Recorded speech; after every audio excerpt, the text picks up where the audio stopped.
Do you live to eat or eat to live? That's the question that I've really never heard anyone address from Scripture, and it's called gluttony. Truth for Today by Mrs. B. Jesus was called a glutton and a drunkard. Now we know that can't be true because he never sinned. He who knew no sin died for us. So he didn't sin, and gluttony and drunkenness are considered by the Bible to be sin. But when is too much food too much? That's like, when do you cross the line? Well, there was the wisest man who ever lived, and he said, when you find honey, just eat enough of it. If you eat too much and vomit, that's too much. Well, I can eat quite a bit of food before I vomit. So I think there's even a bigger principle than just that. And Paul actually addresses it. He says, people, God is your belly.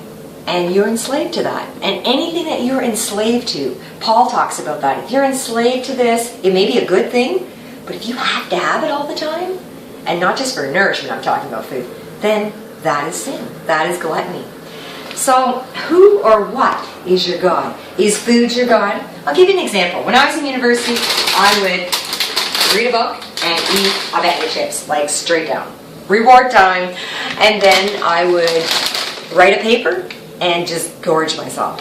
And I was quite heavy in those days. But the point was not the heaviness. The point was, why was I eating? I was eating for comfort. Sometimes we eat because we're depressed. And we just go to the fridge and get another whatever in the fridge, or get another bowl of cereal. We just keep eating because it makes us feel better.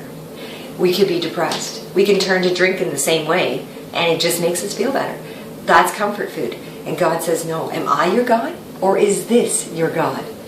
Come to me, he says, and I will give you rest. And come to me.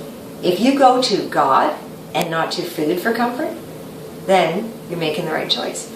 If you are depressed and you go to God because you're upset and you talk to him, that's the right choice. But if you turn to food, that's the wrong choice.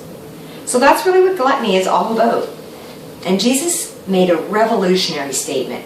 He said, my food is to do the will of God. And what is the will of God? But to know God and love him. And that's what it's all about. What is your God? Food? Or is God your God?